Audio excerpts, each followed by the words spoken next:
En el nombre del Padre y del Hijo y del Espíritu Santo. Amén. ¿Qué tal, hermanos? Buen día para todos. Ya es mitad de semana, miércoles 19 de agosto de 2026.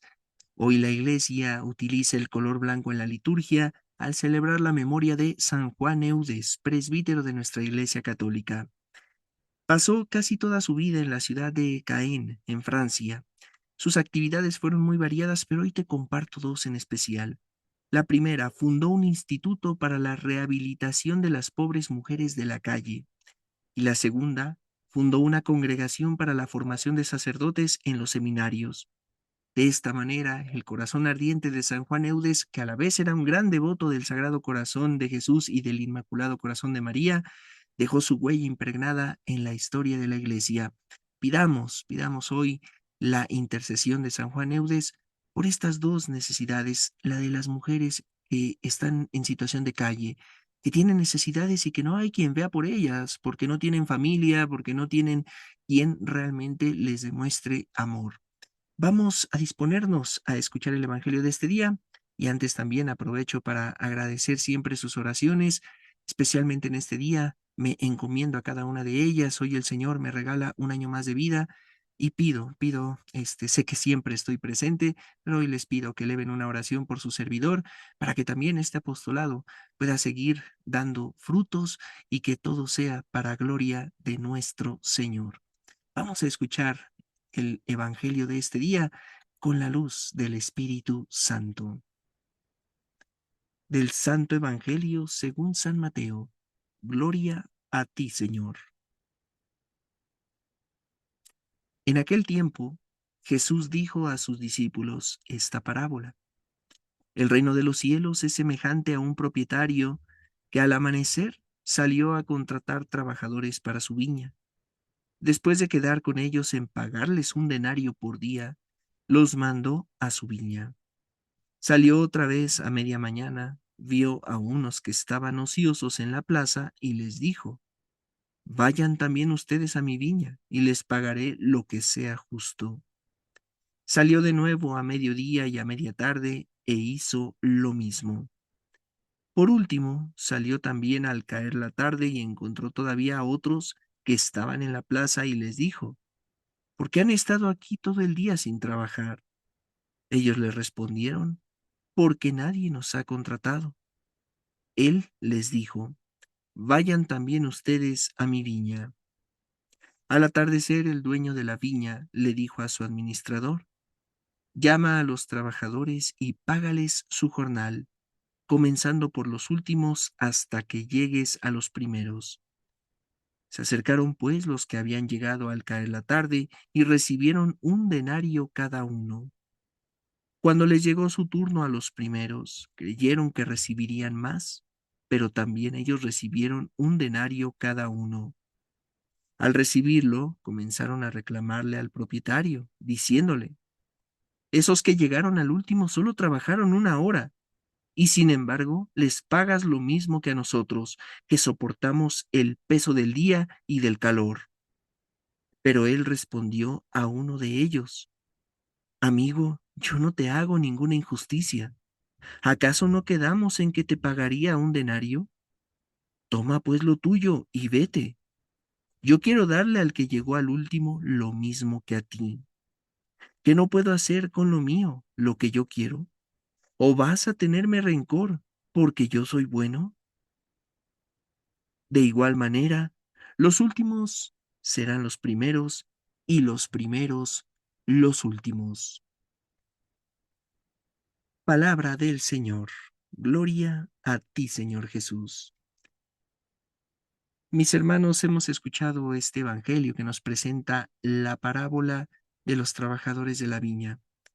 Y hay una situación que se presenta ahí, es de esta inconformidad. Creo que es el rasgo más significativo. Parece que hay un reclamo, que hay incluso, podríamos decirle, una injusticia. Hay que recordar, y por eso te he puesto esa imagen en pantalla que me parece muy hermosa, hay que recordar que cuando Dios crea todo, nos dice el libro del Génesis, vio que era bueno. Todo lo que hace Dios es bueno.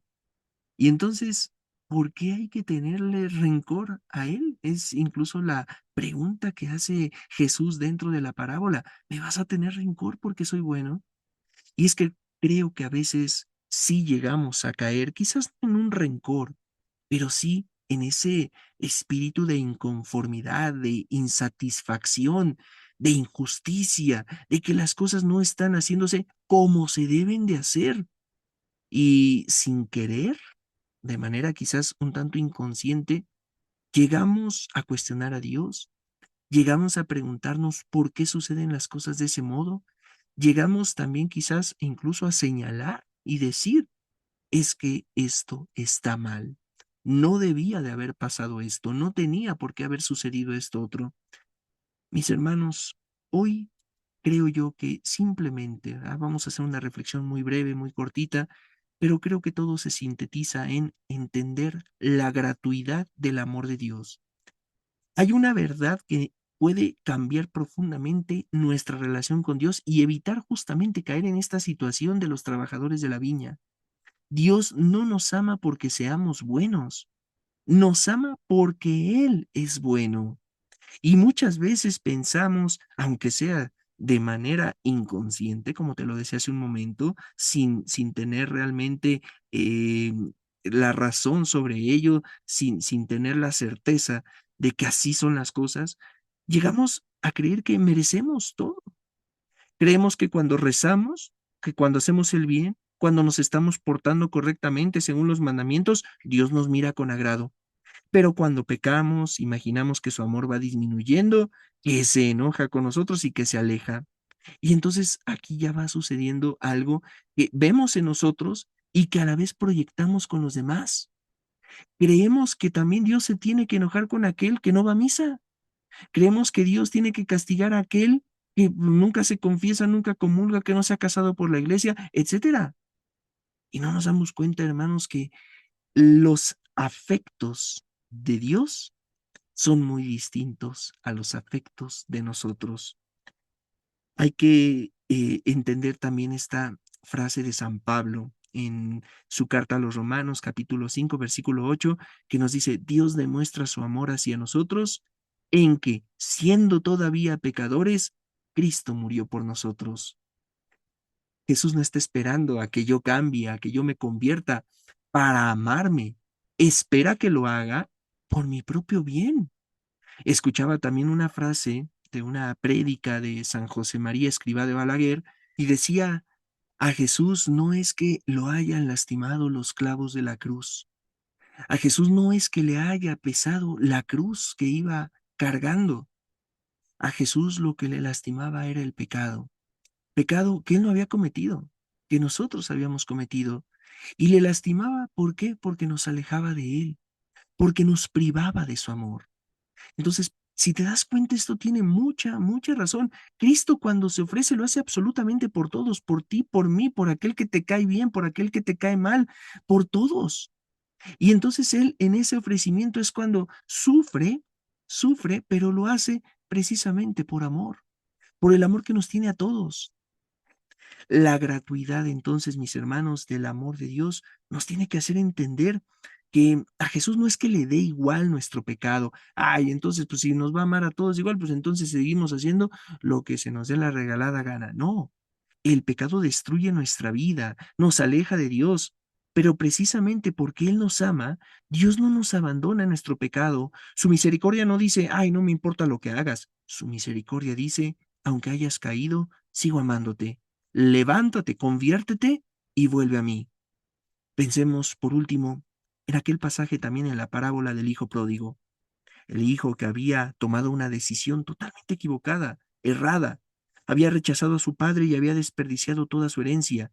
Sin embargo, cuando regresa, el padre no le dice, ay, ahora demuéstrame que te has convertido, demuéstrame que ya cambiaste, demuéstrame que mereces ser mi hijo.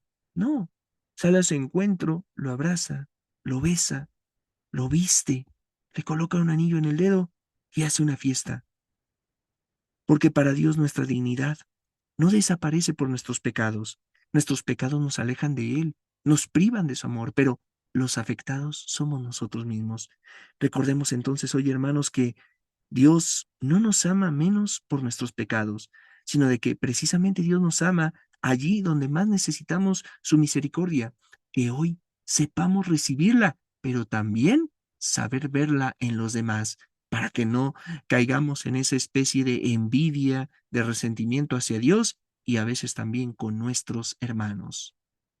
Nos consagramos a la Virgen diciendo juntos: oh Señora mía, oh Madre mía, yo me ofrezco enteramente a ti y en prueba de mi filial afecto te consagro en este día mis ojos, mis oídos, mi lengua, mi corazón, en una palabra todo mi ser, ya que soy todo tuyo, Madre de bondad, guárdame y defiéndeme como cosa y posesión tuya.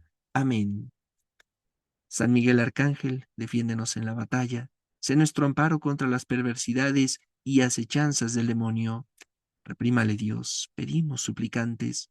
Y tú, príncipe de la milicia celestial, arroja al infierno con el divino poder a Satanás y a los otros espíritus malignos que andan dispersos por el mundo para la perdición de las almas. Amén. Ave María Purísima, sin pecado concebida. San Juan Eudes, presbítero, ruega por nosotros. En el nombre del Padre y del Hijo y del Espíritu Santo. Amén. Mis hermanos, que tengan un excelente día, que la gracia, la paz y el amor de nuestro Señor permanezca con ustedes.